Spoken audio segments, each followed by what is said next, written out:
What are y'all doing? So I've brought this down to 800 grit. Okay, here's the 800 grit. See, 800. It is like silk. Now I don't know if I want to bring it all the way down to 1200 grit, because the finer you go, the less absorbent the outer fibers become.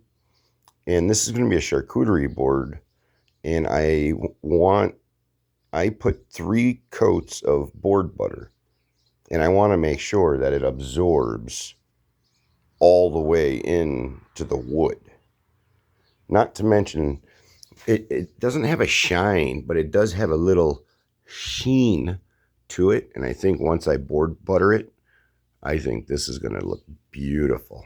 So bear with me, and I'm going to go get set up, and we're going to board butter my board. All right, be right back. All right, we're back. I got this. I make my own food safe board butter.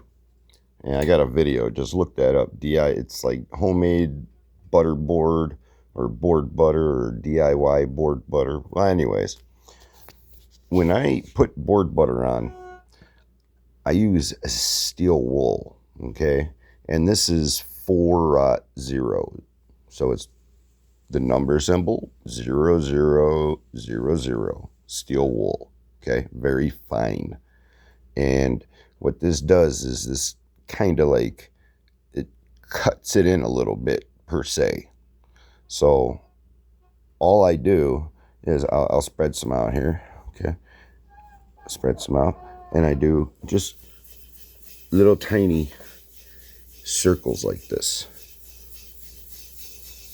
and I make sure I get full coverage all the way to the edge. And a little board butter goes a long ways, but I want to make sure that I put a thick layer. I want it to soak into it. And you can see how it still looks like wet, and that's what I'm looking for. I'm rubbing and cutting this in to the wood grain.